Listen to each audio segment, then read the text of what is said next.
Hello and welcome to Couples Drive. My name is Atuboyan. Today we are going to continue our ride with Afradj and Ajua on planning a successful wedding. This is part 2 of my ride with them. Take a look.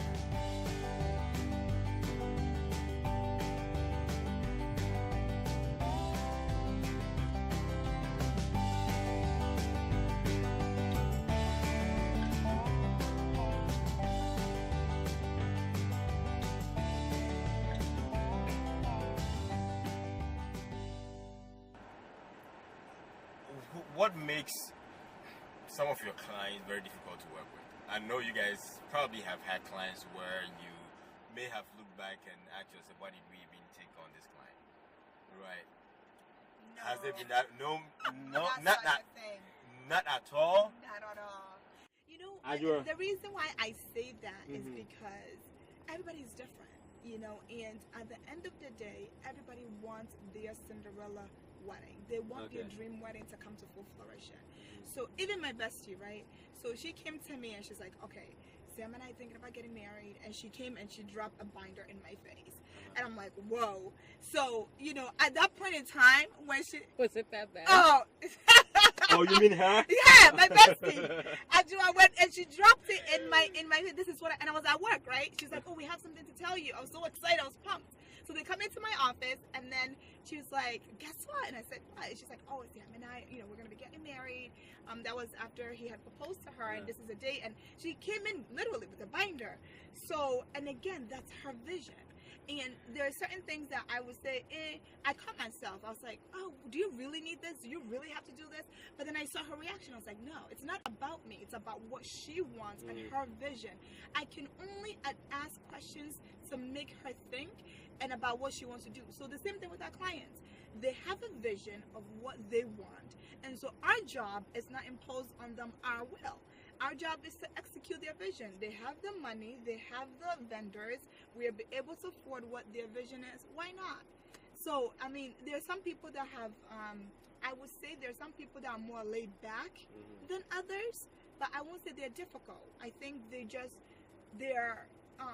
want everything in an orderly fashion, or they want everything, you know, in a certain way. And we work with different personalities, and we have to be able to work with them and know how they are and cater to their needs and make sure we execute. It's all about execution. I can honestly say that I do not feel we've had a difficult client. And that's me just honestly, like, that's me being honest. I can't say that we've had a difficult client. We have clients who we've had, clients that, you know, we've faced certain challenges with. And by that, it's just more so about, you know, execution. Like Afrakuma said, they want something specific. You know, they have a specific request, a specific need. And so you have to be able to, you know, put your personal feelings and your personal thoughts aside and bring that out for them. Because at the end of the day, it's their day. It's their one moment, you know, and they will never get that day back. So whatever it is that they are requesting, whether you agree or disagree. And let me say this too. It's, as planners, we're also there to advise, right? Okay. So I'm not going to just say yes to your every request if I find it to be, you know, a little bit too out of whack. But if it's well within what I think is, you know, advisable. Can you give an example of that? Okay. So there's some ladies who want fresh flowers. Just they want what? Fresh flowers, okay. You know, for some of their centerpieces for their wedding. When you're working with florists, they work per size. What a small size to you might be is not necessarily what is a small size to them. So, you know, you may want something that is this really large and extravagant thing, and they're saying, okay, well, that's gonna cost you $250 just for that arrangement. And you're thinking, no, but this one should cost $250. So being able to, you know, counsel and educate, you know, our clients to what is best, and also being able to work in tangent with the vendors to come to a compromising decision. That's some of the key roles that, you know, wedding planners play. Being able to just be that sound voice, because sometimes you want a Mercedes, but your budget allows for, like, you know, a Toyota Avalon, you know, just, you know, or an Infinity as opposed to a Mercedes, you know. So being able to speak to you, you know, in a way and advise you in a way that helps you get that Mercedes looking car, but in, you know, in more the, realistic. I yeah. think we bring them back to reality as to what exactly it is that, what your budget you're giving us, what your vision that you gave us. We want to bring them back to the center of what they told us at our initial at the meeting, very beginning, because which is why we sometimes, have that consultation you know, meeting. we forget ourselves, and you know, we have certain people that they will see things, and you know, initially they said they want this, but then they see other you know, brides do certain things. Now they are coming up with ideas. I want this, I want this, but then, you know, the vendor that you have also contracted can't do that. So now, are you willing to increase your budget so you can get a different vendor, or so that you can allow your vendor the room to be able to give you now your new request? Some people cannot increase the budget.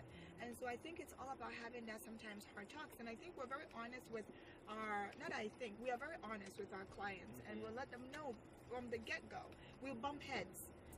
And the women, sometimes when it comes to planning, we forget about budget. But the men, they bring us home.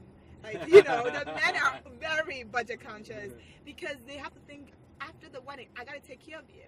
You know, and we always tell, you know, our brides and our couples that, you know, even though we want to have this glorious and this beautiful wedding, we also want to see you happy when we see you outside 5 months, a year from the wedding, not a frown. And so I think having those hard talks with them, sometimes they might, you know, not really like it, but at the end of the day, we come to a compromise, and we always let them decide what their final decision is, couple. And then it'll come back. And if we have a meeting that's heated, you know, if they can't agree, the couple, we'll end it there. We'll end it there. Tell them to go think about it at our next meeting. Let us know what their decision is. So besides budget and guest list, as you guys have already mentioned, what are some of the things, right, that stresses couples out a lot? I think one of them, and I'll let Afradj add as she sees fit, but one of them is caring too much about what other people think. You know, having the opinions of others, you know, almost outweigh what you know would make you happy. Trying too much to satisfy others through your wedding. I think that can definitely be a stressor, because people find themselves just trying so hard to please other people, and that alone, I mean. Have you had to deal with parents of the couple in such instances? We try our very best to involve the parents as much as possible, as much as they can be involved, because I think that actually helps to avoid what you're getting at, which is, you know, the feeling the need to, for lack of a better way of putting it, butt in, you know, on every detail and every expense. Right. We try to involve them, just especially the mothers, right? You know, it's when you're a mother and you have a daughter who's getting married, there's certain details, certain aspects that you want to feel that you had a part to play in. Such as? Not just the, you know, everybody automatically goes to the picking out of the dress. Not just the dress. They want to, you know, understand the details, the tasting of food, you know, picking out of the cake, and, you know, picking out of even decor options, you know, to just feel that they have a part to play, and they're not sort of being isolated and being asked to just show up on the wedding day and be the mother of the bride or the mother of the groom. So we try our very best, you know, all things being equal and all things, you know, being possible, to involve the parents, so there isn't too much question. So giving them enough where they don't feel the need to probe too much. And also one thing to add to your point, whenever we think of weddings, we're always thinking about the female and not so much of the groom's side of the family. And I had a coworker, colleague, that was telling me how much she enjoyed the fact that her daughter-in-law involved her in her dress, you know, going for her dress fitting, every That's the aspect of groom's mother. the groom's mother. She took the groom's mother with her, and she cherished that so much. And every step of the way, she was involved in it. And I think oftentimes when we're planning weddings, we're thinking only, not all females, but your initial thought, oh, I'm going with my mother as a female, and you're not involving the groom's, mother. But it's very important. It's two families joining together, becoming one, and so it's great. It's a great foundation, and so it's great to be able to build that relationship, that rapport with them.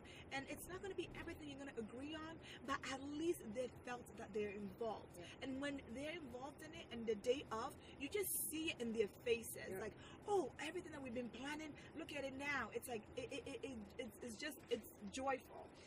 And so one of the things that we always try to encourage our clients too is to involve the groom's family as much as they can, if they have the ability to, just so that they also are involved, especially the mothers. The fathers, they're fathers, but especially the mothers, I think it's very crucial in that aspect as well. Don't you think, though, that putting two mothers in that, environment where the bride's mom probably has an idea of what she wants for her daughter. You're not necessarily involving the groom's mother in every detail. You have to be strategic about it. Okay.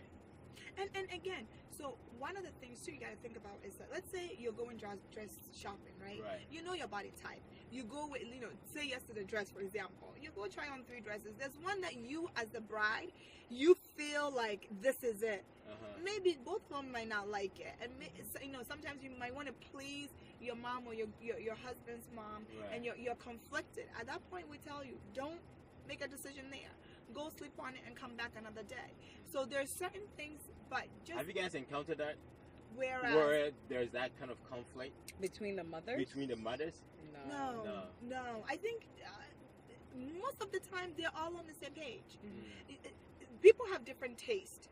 That we've noticed, that different people have different tastes in what they like. And when it comes to the taste, we try as much as possible to keep that separation there and have it just be what the client is looking for. Exactly. So we've had a client where, the female is very simple, but the groom's mom is, she's not simple. She like elaborate things.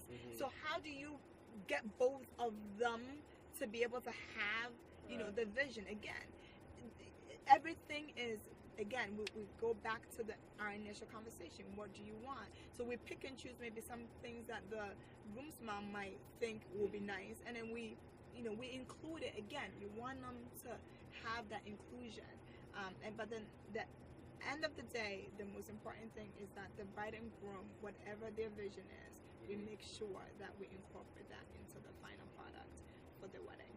Why do I need a wedding planner, or why does anybody need a wedding planner? Because at the end of the day, when planning a wedding is like, just take a pen and paper and list the things I want and the past or whatever. Like why do I even have to pay for a wedding planner? So, as you said, although not necessarily that simple, anybody can plan a wedding. However, not everyone can execute a wedding. There's so many minute details that go into, all the glitz and glam that everybody sees when they attend weddings, all the behind the scenes things that happen, not just with the planning process. The planning process, you're talking through vendors and making selections and things like that. So maybe to some people, oh, I can do that. That's all well and good. But when it comes to the minute details, the day of, the actual execution of everything that you have planned, you cannot be a bride or a groom and be a coordinator at the same time. You cannot be a bride or a groom and be a planner at the same time. It's very difficult for some people to relinquish power, but it's on a day so special as your wedding day that you need somebody to be able to bring what your vision is to full fruition. And that, to me, is why you need a planner. You need a planner who can find you a seamstress because your bridesmaid's dress ripped. Okay. You need, a planner who can think ahead and turn a cocktail hour room into a ceremony site because something went awry with your ceremony site. You cannot on your wedding day be the one trying to think of those things. And for those who feel that they can do it, that's great, and all the very best to them. But if you really want everything you have planned, everything you've dreamed of, everything you've ever thought about, for those that they call princess brides who have been thinking about their wedding since they were 4, there's those, do you want to have to on your wedding day be thinking about all the little details and whether they all match up, So think about not just the planning process, but it's all about the execution and having the final product be the finished product that you were looking for. And just to also add to this, and this is, a little something for people that are out there looking for planners as well, or questioning whether or not, do I really need a planner? Is it worth it investment? Is it worth the investment? Thank you. That's the key word. Is it an investment that's worth it? I would say that it is. You know the type of person you are, and you know the type of ceremony or day you want to have. And it's key that when you are seeking out, let's say you got engaged, you got proposed to, or you and your boyfriend are talking about getting married, it's important that you seek out multiple vendors for planners, because you need to see who you also can jive with well, because not everybody you can jive with, and you're going to be working with that person for a very long time. You also have to be budget conscious and be realistic. Have your ideas in mind of what you want. And be able to say, okay, and set your numbers together as to, what type of ceremony, what type of guests do I want to have, what type of venue do I want to have. Do all that homework. And if you see fit that this person, per your conversation, per you meeting with them, you're like, oh, that's a great fit, they will always work with you, and you'll be at peace. My motto has always been your head and your heart both have to agree. With every vendor you go with, your heart and your head has to agree, because those are the people on that day. Your day lies on their hands. Your decorator, your caterer, everything lies in their hands. Your DJ. So if they want to, excuse me to say, screw you up, they could. So you need to have a really good relationship with all of them. If you're trying to negotiate, we're big negotiators, but if we see that we're pushing our vendor too tight in a corner where we feel like we let go and we meet halfway. So that's all very important for those young ones and anybody that's wanting to get married and trying to figure out, who should I invest in having a wedding planner, because they will take all of that and take your small vision on paper, on white paper, and make it a grand event that you will never forget. Afra, let me ask you one question, and Adjoa, you have your turn to answer one question too. Okay. If there is anything that couples neglect in the whole wedding planning process, what would you say it is? Something that they pay so little attention to, but it's very, very important. Hey, welcome back. That was part 2 of my ride with Afra and Adjoa, and as usual, I hope you learned something from them. And they have so much to share, so much information to share, that we decided to split this video into 3 parts. So I'll see you next time with part 3 of my ride with Afra and Adjoa. Until then, let's keep love alive. Bye.